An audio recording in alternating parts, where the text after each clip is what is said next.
Let's focus on U.S. policy in the Middle East. Yeah. The contrast, also the similarities between President Trump and his predecessor, President Biden.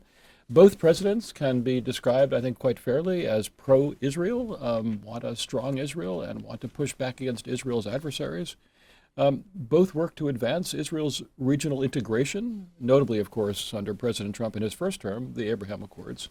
How would you describe what is different and what is the same between both Trump 1 and Trump 2 and Trump 2 and President Biden?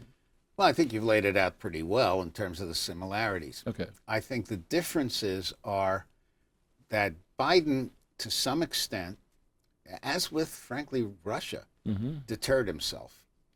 He would not, for instance, go as far as he could have in terms of cutting off the ability of Iran to sell oil to, say, India or to Iraq. Trump's less likely to do that. Biden never really gave up on the idea of a real deal with Iran. Trump wavers. And he also, I think, is different in the way he's handled the Houthis. Biden, the attacks were intermittent. Yeah. Not with Trump. He's going full bore on this. And finally, on Israel, if Trump had not recognized Jerusalem as Israel's capital, I am willing to bet the family farm that Biden would not have done it. No, I think that's quite clear.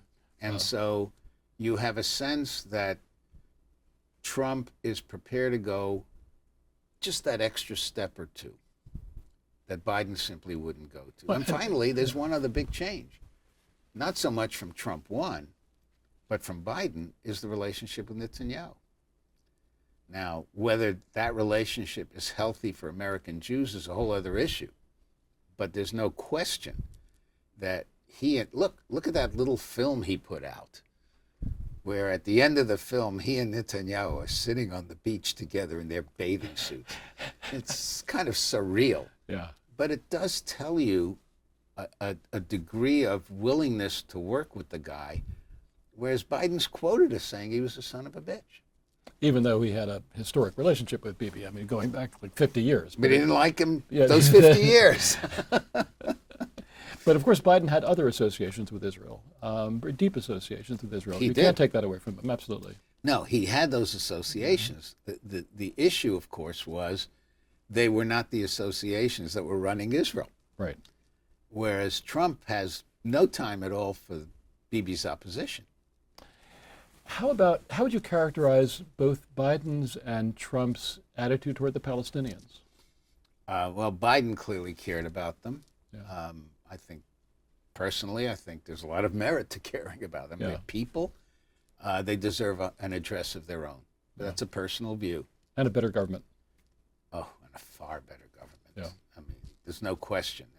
That's in many ways, that's their biggest problem. If they had a viable, less corrupt leadership, it would be much more difficult to argue against a two-state solution. Yeah.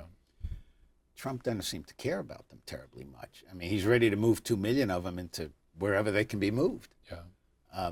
That's not an attack on Trump. That's his position. Yeah. Now, again, he's taken an extreme position, and let's see what gets walked back. But I'm willing to bet, just as with Colombia and Panama, he gets a significant amount of what he wanted.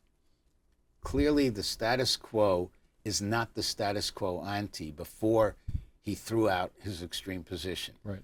That is not bad negotiation. I don't know how good he was in his real estate deals. Right. But this is not bad negotiating. The trouble is it shakes people up so much that it creates a degree of hostility and resentment, and that doesn't go away.